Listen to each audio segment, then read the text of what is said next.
এরপরে সামান্তা রোজা আপনি প্রশ্ন করেছেন, আমার নাক কান ফুটা করা, আমি যদি কানফুল না পরি ওজুর সময় কানের ফুটোয় পানি যাওয়া কি আবশ্যক?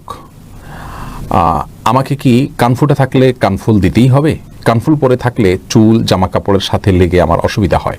আমার কানফুল আছে, আমার কানে কোনো রোগ বা সমস্যা নেই। প্রথম কথা হলো, অজুতে কান ধোয়া তো ফরজ নয়, মাসাহ করা ফরজ। অতএব কানে ফুটা আছে, সে ফুটোতে আপনি অলঙ্কার ব্যবহার করছেন না, সেখানে পানি দেওয়ার তো প্রশ্নই ওঠে না, কারণ পানি তো পুরো কানেই দেওয়া জরুরি না, ফুটো দেওয়ার তো প্রশ্নই ওঠে না। যার কারণে অজু আপনার হয়ে যাবে, কোনো সমস্যা নেই, এর সাথে অজুর কোনো সম্পর্ক না। তবে হ্যাঁ, গোসল যখন করবেন, ফরজ গোসলের ক্ষেত্রে একটু জটিলতা দেখা দিবে, কারণ ফরজ গোসলে কান এবং নাকের অলঙ্কারের যে ফুটোগুলো থাকে মেয়েদের, সেই ফুটোয় যদি অলঙ্কার ব্যবহার করা থাকে তাহলে সেক্ষেত্রে নাড়াচাড়া করার মতো থাকলে নাড়াচাড়ার মাধ্যমে সেখানে পানি পৌঁছানো হবে। আর যদি সেটা না হয় তাহলে সেক্ষেত্রে, অর্থাৎ অলঙ্কার ব্যবহার করা না থাকে, খালি ছিদ্র থাকে, তাহলে যতটুকু সম্ভব ডোলে সেখানে পানি ঢোকানোর চেষ্টা করতে হবে। তবে অন্য কিছু দিয়ে আলতোভাবে ভিজিয়ে সেটাকে কষ্ট করে আপনার গর্তে ঢুকিয়ে সেটাকে নাড়াচাড়া করে পানি পৌঁছানোর কোনো প্রয়োজন নেই, কারণ ইসলামীভাবে আমাদের কষ্ট করতে বলেনি।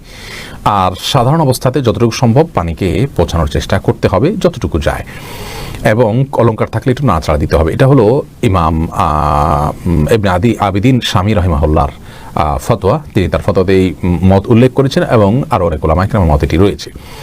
আর এর বাইরে সৌদি আরব উলামা ইকরামের মধ্যে অনেকেই বলেছেন যে আমাদেরকে শরীরের বাহ্যিক অংশে পানি পৌঁছতে বলা হয়েছে, অথবা আমরা বাহ্যিক অংশে পানি পৌঁছাবো, ভেতরের অংশে পানি পৌঁছানো আমাদের দায়িত্ব নয়। আর সেখানে পৌঁছলো কি পৌঁছালো না সেটা আমার চেক করার কোনো প্রয়োজন না। যেমন মুখে কুলি করতে আমাকে বলা হয়েছে, তো ফরজ গোসলে যদি কেউ কুলি করেন, তার পানি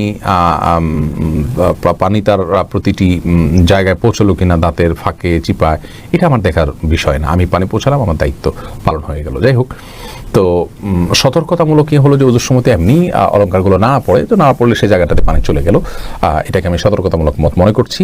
আর সেই সাথে ফুটোতে পানি ঢোকানোর জন্য কোনো চেষ্টা করার দরকার নেই, একটু ভালো করে ধুলেন, তাতেই যতটুকু ধোয়া যায়, যতটুকু পানি যায়, ততটুকু ইনশাআল্লাহ যথেষ্ট হয়ে যাবে আপনার জন্য। এরপরে মোহাম্মদ সাখাওয়াত হোসেন জানতে চেয়েছেন, বাচ্চাকে খারাপ কিছুর আসর থেকে বাঁচাতে কি আমল করতে হবে?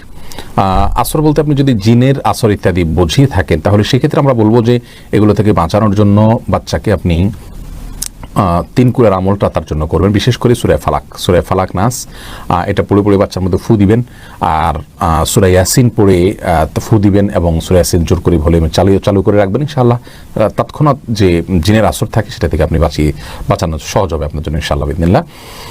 আর খারাপ আসর বলতে যদি আপনি বাজে ছেলেদের আড্ডা ইত্যাদি থেকে বাঁচানোর কথা বলেন, তাহলে সেক্ষেত্রে আপনাকে পরিবেশ সরিয়ে ফেলতে হবে, ভালো পরিবেশ তাকে দিতে হবে, সেই সাথে দোয়াও চালাবেন ইনশাআল্লাহ।